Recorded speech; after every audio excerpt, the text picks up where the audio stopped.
Hey y'all.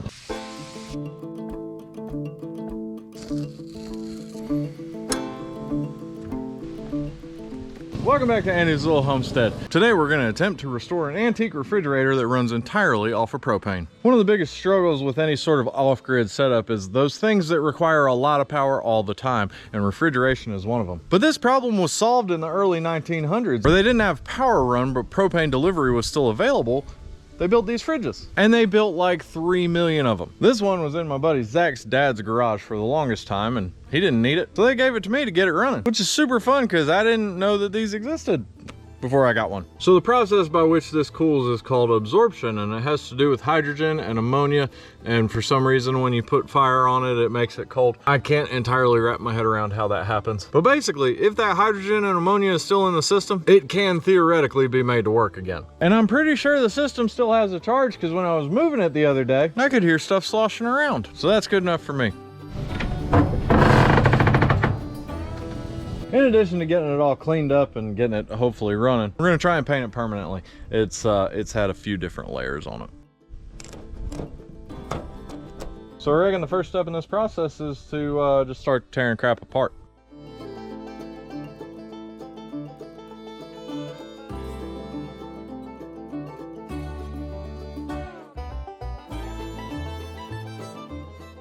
All right, so we got the back pulled off and it looks like we might have had a critter in here at some point. So I reckon the next thing to do would be to clean it. That seems to make the most sense to me. So we'll go through and do that.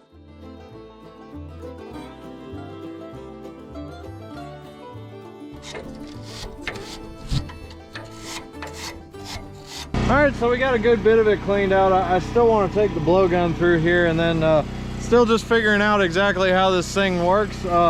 This looks like a flue, and I'm pretty sure that that is asbestos. So we're gonna go ahead and leave that alone. But I think once we run the blowgun over all this, we'll get the rest of the crap out.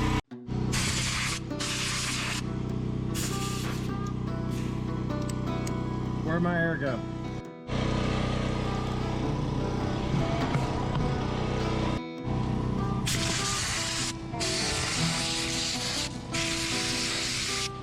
Wonder how many mouse turds we'll breathe in today.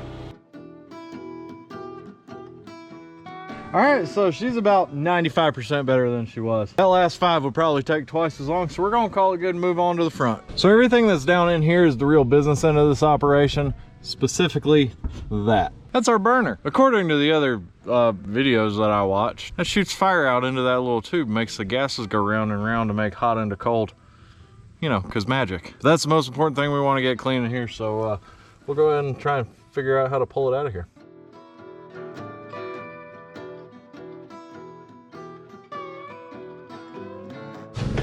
I know you can't tell through the camera, but it smells like mesothelioma in here.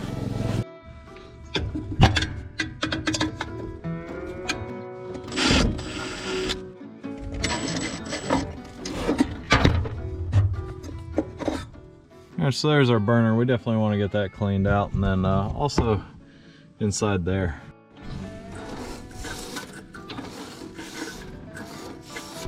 I'm fixing this fridge as best as I can.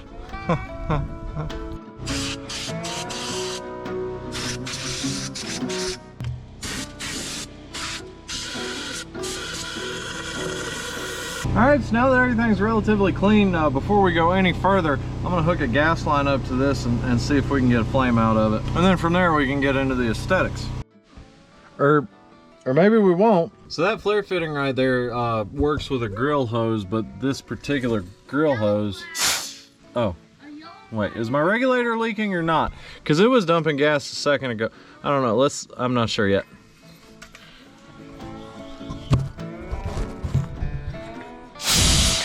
Yeah, so that ain't right. That ain't gonna work. I reckon we gotta find another hose. I lied, because I'm not gonna get to the hardware store in time and I couldn't find another hose. So we're just gonna go ahead and operate under the assumption that it's gonna work and start prepping it for paint. Scraper for the big stuff.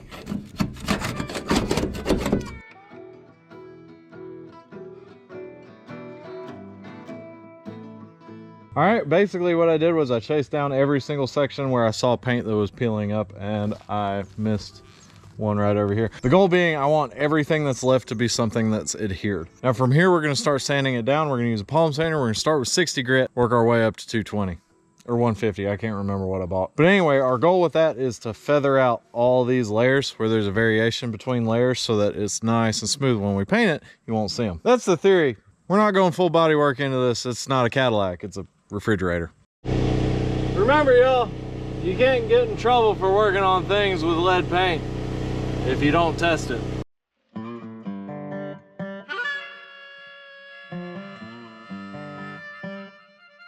So as you can see, we're not really trying to bring it down to bare metal all the way through. We just want to get it down to a somewhat even plane. It's definitely not perfect, but I'm hoping that a few coats of Rust-Oleum should kind of fill it in and it'll settle out all right. And if not, it doesn't really matter that much. All right, so we kept going with it. I've been sanding for probably an hour and a half now. And if I wanted it perfect, I could have doubled that, but we're good enough. I got everything blown off. And from here, we're just gonna wipe it down with a little bit of denatured alcohol. That'll take any moisture off of the surface that might be there. We're gonna tape up a few little spots and we're gonna spray some paint.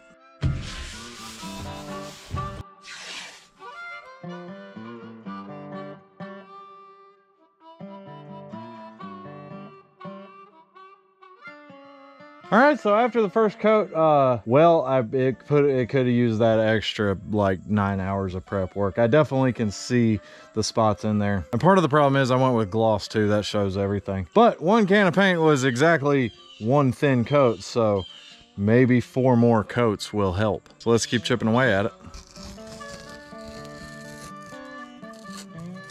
Y'all, after all that work, it officially looks like, well, an old refrigerator.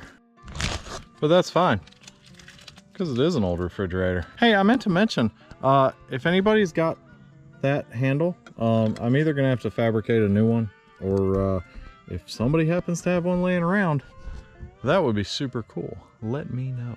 But y'all, it looks pretty nice. I don't hate it. It's certainly not like, you know, restoration quality, but it's put it in my house quality. Sometimes good enough is just that. It's good enough. Couple quick things with spray painting. Always light coats. More coats, but light.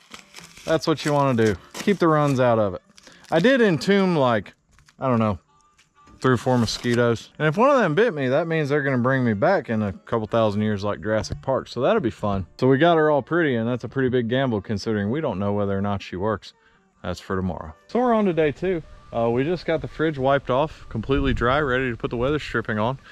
And it started raining. So that's pretty cool. My wife's here. And because she saw me painting things, well, something woke up in her inner white girl. I guess we'll work on the bathtub now. Who let you on Pinterest? I did not get on Pinterest. Okay, I might have looked at Pinterest real quick, but I had an idea and it's gonna look really good. If it's gonna look really good, why don't we buy yellow paint? So I didn't plan on going full squirrel today, but I guess this is the one that we're chasing. We found this clawfoot tub for sale on the side of the road for $100, and you really can't beat that. All the feet are intact. The feet are never intact.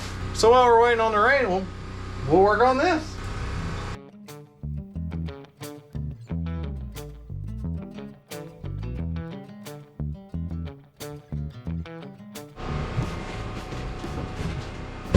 Thought you wanted that box. No, I don't think we're gonna need it.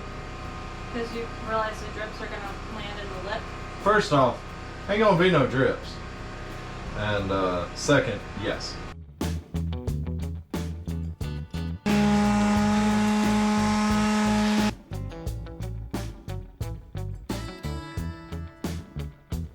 So I wasn't actually planning on including this in the video or really much of anything, but well, that's just kind of how it worked out. But I'm super psyched about this find, y'all. It's almost impossible to find these with the feet all intact. There's no cracks, there's no welds. Definitely a few crappy layers of old paint, but nothing we can't take care of.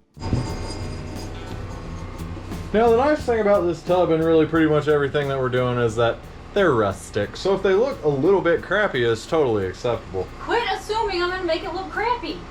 That's not where I was going with that at all. As long as we have a halfway decent surface that's clean and has a texture, what's called an anchor profile, by the way, it should stick just fine. We're not building pianos here. We're making things that are one color into a different color.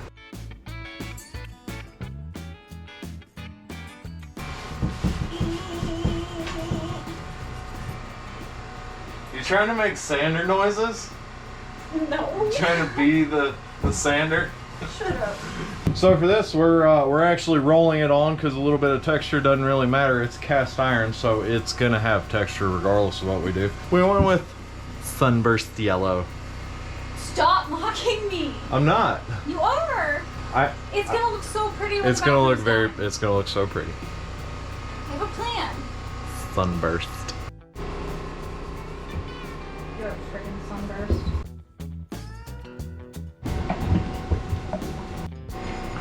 And yeah, if we were doing this right, we should prime it. Rust-Oleum works pretty good direct to metal. It's never moving after it's in place, so I think we'll be fine.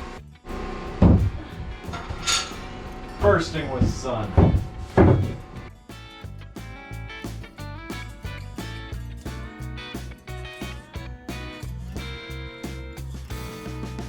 Here comes the sunburst, doo-doo-doo-doo. Here comes the sunburst on my tub. It's alright.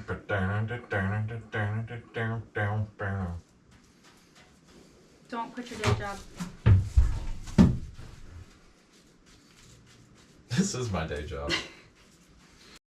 You break that roller out and see if it'll get down into the crevice. Get in your crevice.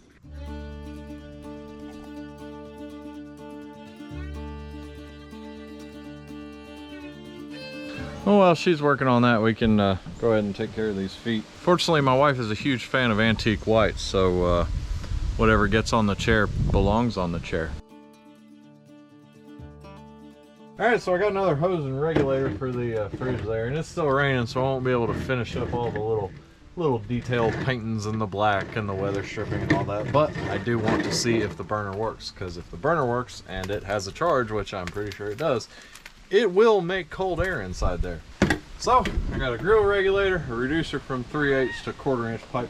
What are you screaming about? The wind blew raindrops on The wind blew raindrops on you. Yes. Well, that doesn't seem like a reason to scream. But basically, we're gonna get this all hooked up and see if we can get it to light. Moment of truth. Might take a second to purge, I'm not really sure. We're just taking shots in the dark here. Alright, so what I didn't know was that little guy right there is what lets the gas flow through the little tube to the pilot. So now Oh, we're burning. we've got fire. Oh. I feel like I should adjust that. I don't think that's in the right spot. Maybe down and in? I don't know. I'm sure there's a manual on this. I just don't have it. Pretty sure all that fire is supposed to be inside of that little tube and not just dumping out over here. I could be wrong. I've been wrong before. Well, I thought I was wrong once, but I was mistaken. Well, this is fun. I can't see any potential safety issues with this whole system, so I don't know what that whole recall thing was about. So I think I started for a second to see fire come out of the actual burner there, so that might be progress. I don't know. All right, we're burning. It's hard to see, but that burner is going. Can I see? Oh, it was. It's really hard to see, and the wind is probably not helping me. I'm sure I've got some adjustments to make, but that is heating up inside there and making hydrogen and ammonia go round and round. I think. Y'all, I believe she works. So I think what happened was that pilot needed to go for a little while. That little guy is called a heat disc. I think that's also a thermocouple. That's what opens up to allow the gas to run through the burner. She's burning good, y'all. It's a good day. This thing has not functioned in years. All right, y'all, we've got a functioning propane fridge from sometime in the 40s, I think. I couldn't discern the serial number, so if anybody knows anything about these, just, shoot me a message, let me know, because I'm pretty excited about this. There was a time that existed before electricity got to everywhere, and there were options for people in those times to refrigerate their food. That's why these were so popular. They sold millions of them, and they only killed a total of like maybe 20 or 30 people.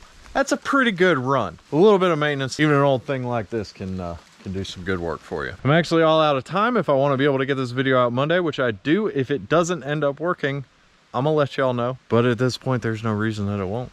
So I think we're good. As always, I hope y'all enjoyed and I hope you learned something. I love you, and God bless.